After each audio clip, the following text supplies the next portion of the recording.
right now on the Georgia Vote. The city of Atlanta plunged into a 6-day-long water crisis. We go one-on-one with Mayor Andre Dickens as he explains the response and shares what he learned as the city moves forward. Plus, I think Georgia has always been a forward-looking state. Speaker of the Georgia House, John Burns, details his priorities for the next legislative session and discusses efforts to fix aging infrastructure statewide. And this morning, Galeo Executive Director Jerry Gonzalez and Republican strategist Deanna Harris join us for analysis of the week's big events. All right now on the Georgia Vote. From the 11 Alive studios, this is the Georgia Vote with Faith Jesse and Zach Merchant. Welcome to the Georgia Vote. This week's major headline across the state left many parts of Metro Atlanta rather wet. Many residents frustrated. Yeah, ruptured water mains triggered a 6-day water crisis and forced city leaders to move quickly. This started on the morning of May 31st. A 48-inch water line break on Joseph E. Boone Boulevard. This is where 3 major lines intersect, and they all service different parts of the city. Later that day, another break on Glenwood Avenue. By this point, Atlanta City Hall, the Georgia Aquarium, and Grady Hospital all impacted. And hours later, the Department of Watershed Management announced a second break on 11th and West Peachtree. The next day, Mayor Dickens declared a state of emergency for Atlanta, as many were left without water under a boil water advisory.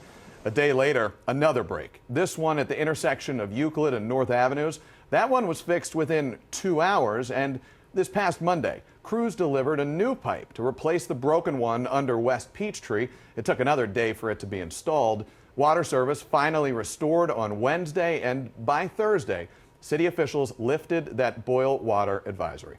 Mayor Andre Dickens announcing the formation of a blue ribbon panel of experts to look into this week-long crisis. Well, on Friday, we caught up with the mayor at a watershed management facility. We asked him about the city's overall response. You met with the Army Corps of Engineers yesterday.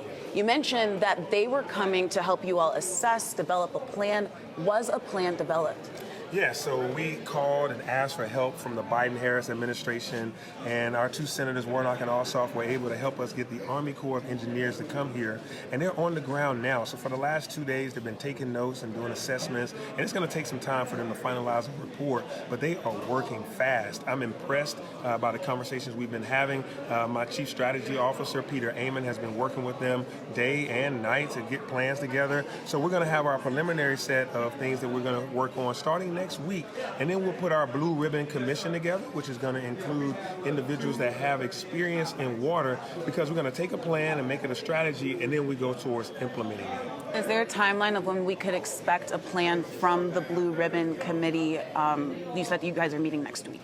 Yeah, I mean, we're going to try to, do a thorough job at making sure we do a full assessment of the city's water infrastructure. So that's going to take a little bit of time, but I'm hopeful that the, plans and strategy will come out in this year and hopefully this quarter, so we can start working towards it. I want to get it done as soon as possible so we can go to the federal government and make a legitimate ask to help this major city in the United States be able to get its water infrastructure to modern technology. And that was going to be my next question. So the timeline here, plan first, you're hoping within the next quarter of the next year. After that, then that funding ask is going to come. Yeah, well, the funding ask, I'm going to ask it as soon as I have a plan in hand. What I'd like to do is, as soon as we get a few numbers and ideas about it, then start socializing it with the Biden-Harris administration, with the federal government, even our state partners, to start saying, hey, here's what this is looking like. Here are the things that can take Atlanta from this state that's similar to everybody else, that's a C-level infrastructure across America, to an A-level infrastructure that's going to make this city ready for all that it has in store in the future. I want to ask you about your message to residents, business owners. We've heard you speak, especially on the Steam House Lounge, the 11th Street Hub, that they can apply for reimbursements. What about those residents who are worried their water bills might go up? Maybe they were displaced because there was no clean water for their children.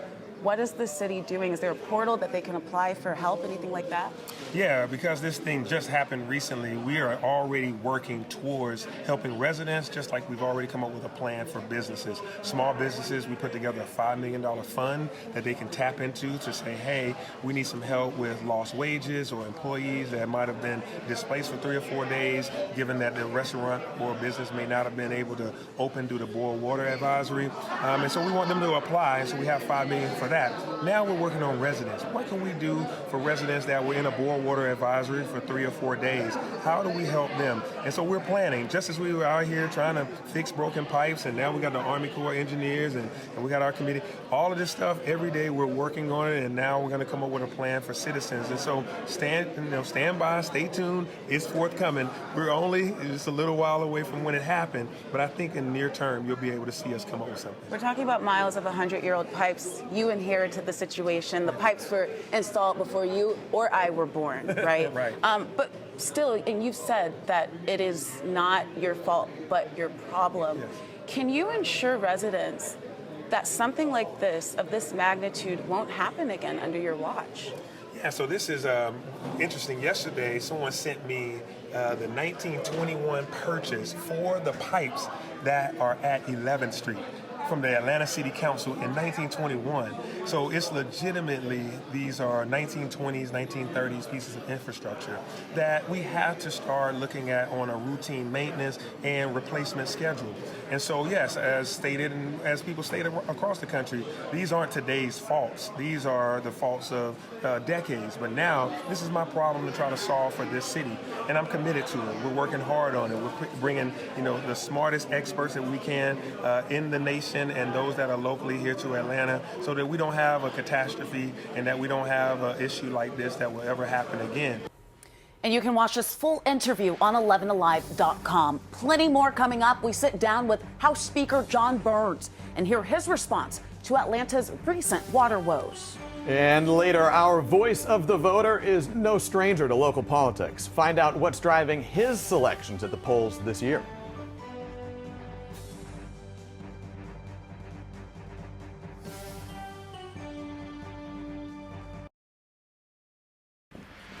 After nearly 2 decades in the legislature, John Burns now serves as the Speaker of the Georgia House of Representatives and plays a key role in statewide lawmaking.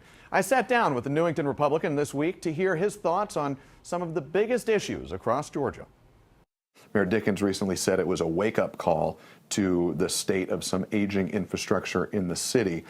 Does the State House have any plans to address aging infrastructure across the state? Yes, but our challenge is not only aging infrastructure, it's the need for infrastructure because of the developments we have. I'll focus back on Atlanta for a second.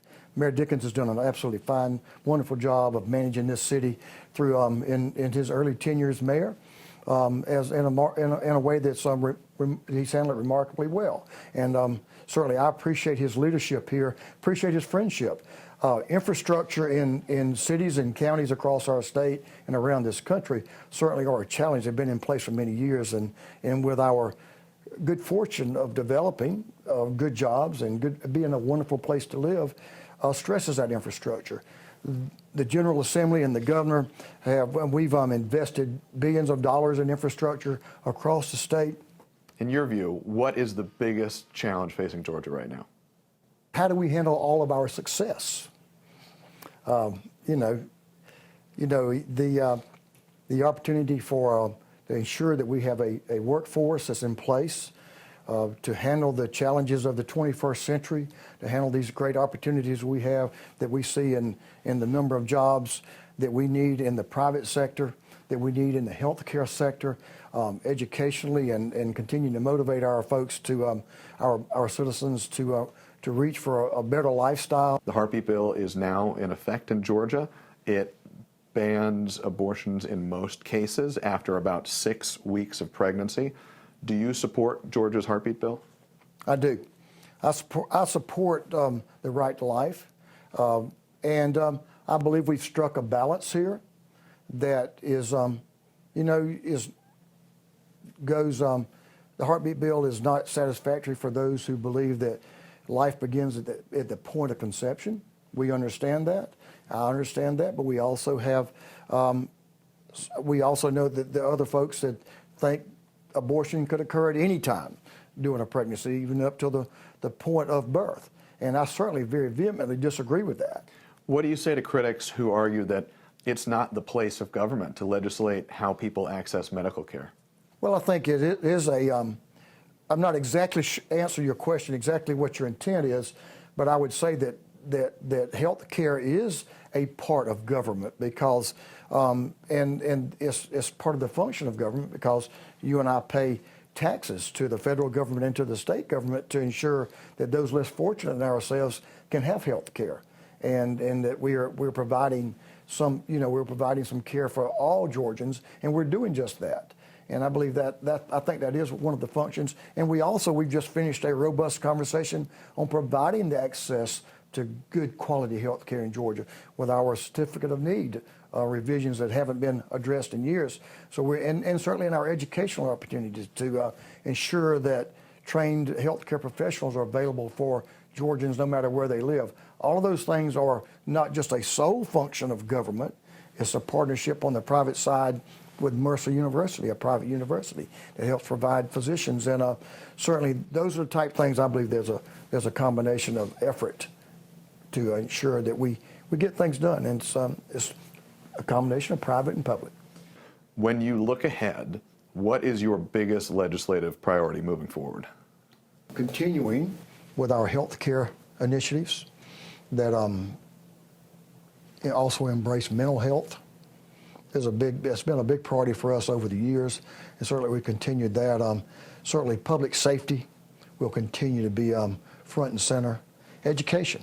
We've been great supporters of higher education and K through 12, and we've added another layer now as we look at making sure that pre-K is an important part and is well funded and well supported in our state. And we know that if you get started early, then you finish stronger. And for more of our conversation, including Speaker Burns' views on the perennial hot topic in the legislature, sports gambling, whether it will ever be legalized in Georgia, look for our full interview right now on 11alive.com. Still ahead, we hear from the voice of the voter. But first, Jerry Gonzalez and Deanna Harris dissect the big stories from this past week in our roundtable. You're watching the Georgia Vote.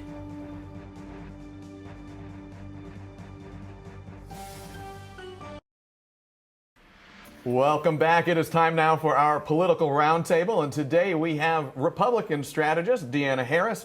Right now, she serves as managing partner at Midnight Rider Consulting. Harris works with Jeff Mullis, who served in the state Senate for more than 20 years before retiring in 2022. And also joining us, Jerry Gonzalez, current executive director of the Georgia Association of Latino Elected Officials, or GALEO for short, a group which works to develop Latino leaders throughout the state of Georgia. Thank you both so much for joining us this morning. Of course. Pleasure to be here. Panel, thank you all so much. So I want to start off the conversation with the water issue. It's been something that's been very much in the news. You just heard from our mayor. Deanna, I want to put this first question towards you because you've worked on campaigns before. The mayor will be up for re-election in 2026. If he decides to run, how does his handling of this issue fare? Well, I think he's had support from all of our statewide leaders, including Governor Kemp. So that helps push his campaign, right, where he's bringing in the funds that can help with the infrastructure. But it also makes me question on, we need to reevaluate what we're doing with the budget in the city of Atlanta, because how have we not already done updates and other maintenance items that needs to be on line items for the budget already? Like, where are those funds going, and why haven't we kept up with this? And it's been since the 1900s, they said, where we had those. And so that's been really interesting, but I don't think that it'll affect his campaign. But you got to remember, voters have short memories. So from 2026, as long as their water's still working and they're not under another bull advisory, they'll be fine.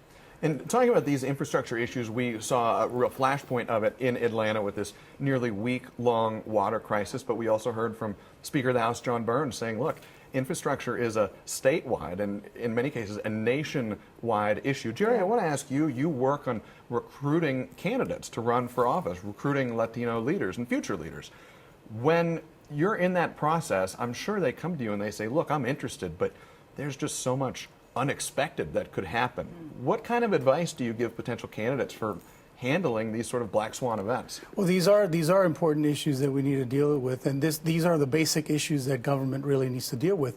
There is a role for state government, there is a role for the federal government to make sure that the basic needs of our citizens are being addressed in that regard. So on the one hand, we do have to make sure that candidates and elected officials respond to the needs of the community, and that's vital in that. So I do give the mayor kudos for responding quickly as he did, and making sure that there was communication after there was a mix-up with the communication at first.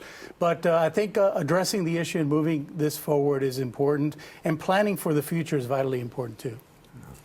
Deanna, let's look ahead now. We hate to say, take out your crystal ball. We don't want to prognosticate too far into the future, but you've been in Georgia politics for a long time. Yeah. We talked with the Speaker, John Burns. He's already looking ahead to his next legislative priorities. What are you watching out for in the next session under the Gold Dome? Well, certificate of need, definitely. And to see how we expand upon the pre-K education that Speaker Pro Tem Jones had brought forth this past session. So those are two of the issues that we are really looking at. And of course, everybody's looking for sports betting. I think that will be... It's been so close. I mean, yes. it seems like every year, every session, Yeah. we hear this is going to be the year, and it doesn't quite make it over that final hurdle. Well, Is next year the year? You should tell the sports bettors to invest their money into Midnight Rider. Jerry, I saw you nodding your head. What do you think people should be looking out for as we go down the line towards this next session? Well, I mean, next session is going to be important. I think we need to be focusing on the issues that matter to Georgians. I think the expansion of Medicaid is something that's vitally important. Access to health care is something that many Georgia voters really care about, and I think we need to be paying attention to that and moving in the direction of voters. Voters are in favor of moving that forward, so we need to move in that direction. I want to pose this next question to both of you. Looking at our political calendar, the runoffs June 18th, the first presidential debate here in Atlanta, June 27th, and of course in November we have the election. Broader picture here. What are both of you all looking for in this moment? Well, the DeKalb County CEO runoff election is a huge race. Yeah. Then we have the one in in Clayton County as well. So they have their chair and their sheriff runoff election. There's going to be a lot of cool events circled around the debate coming in late June. So we're really looking forward to that and being able to, well, they won't have any audience members. So of course we'll probably be somewhere to watch it. They'll all be online in the comments. Yes. Jerry, how about you? Certainly in Gwinnett County, there's several races that are vitally important. The race to succeed Representative Pedro Marin is in a runoff election. There's also a school board race in a runoff election. So we're watching that very closely. But also moving towards November, I mean, I think the Latino electorate in Georgia is going to play a critical role, and we'll end up deciding who is going to be in the White House in November in 2024. And some of those races that you mentioned, Zach and I have been speaking to some of these runoff candidates. Right. So for those of you at home, those are going to be coming up soon. We have about 20 seconds left. One sentence answer from each of you. Best advice to a candidate who's in a runoff is what? Jerry, we'll start with you. In my case, it would be make sure you're reaching out to Latino community in a bilingual fashion to make sure that they can understand you and you respect them in that process. Deanna? So you want to hit the ground. Grassroots couldn't be more important. You need to bring out your base that came out for you the first time in the primary, and then also maybe try to collect some votes from those other candidates as well. You need to really contact the voters who are going to definitely come to a runoff election. It's a very small portion of people. And it is a brand new race. We could talk all morning. Unfortunately, we've got to go to break. But stay with us, because after the break, our voice of the voter reflects on the role his heritage plays in shaping his political beliefs right here in Georgia.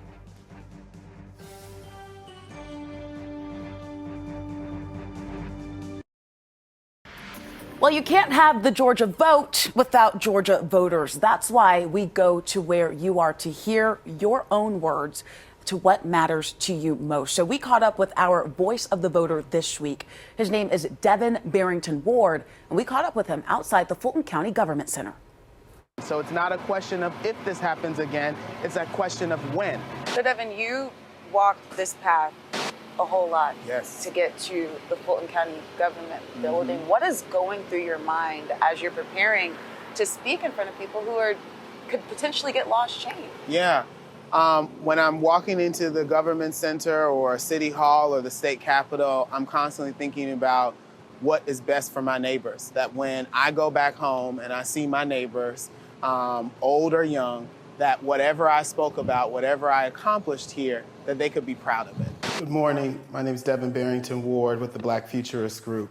I am here today to issue an invitation to the Fulton County Commission as you all are thinking about billions of dollars for a facility and infrastructure. We had a water crisis here in the city of Atlanta, and the city of Atlanta is a part of Fulton County. And I know many of you all will say that's the city of Atlanta's responsibility, but the residents of Atlanta don't care who gets it done. They just want it fixed. Talk to me about how you got your start in the political activist space. Yeah, it's actually something that I consider to be a part of my family lineage. It's, I would say, an inheritance, if you will. My great-great-great-grandfather is actually one of Jamaica's national heroes. His name is Paul Bogle. He's on money. His portrait is in the airport. He has statues in Jamaica. He's a memorial park in Jamaica. He was a leader of the Morant Bay Rebellion that took place in 1865 against the British government in Jamaica. In addition to that, we know that lots of people were impacted by this water crisis, including small businesses. When we look at the general election in November, what are some things that concern you? Where do I get started? I think some of the things that are concerning me is the ongoing genocide and war that's taking place in Gaza. We know that, war is not good for anybody, but it will eventually have local implications. And right now, we aren't really hearing what folks want to hear from the administration, which is a pathway to ending this conflict and getting to a permanent ceasefire so that we can have peace in the Middle East and peace throughout the world, which means here in the city of Atlanta as well. On a personal level, have you made up in your mind who you are going to vote for, or can you still be convinced? At this point, I am concerned. and that concern is manifesting in feeling like I'm between the hardest rock and the hardest place, because we know that Trump is bad for democracy. We know that Trump is bad for democratic norms, but we also know that genocide and consistent war is not good for this country either. We always like to end on a positive note. Yeah. So what are you most optimistic about heading into this election? When I have seen young people take to the streets like they did in 2020, like they did this year on college campuses across the country, that lets me know that the power is still there in the hands of the youth. And so long as the youth feel that there's a future worth fighting for, we will have a future. And our thanks to Devin for that conversation. Really interesting there. Absolutely. Every voice this year is going to matter, including yours. So we hope to see you right back here next Sunday for another edition of the Georgia Vote.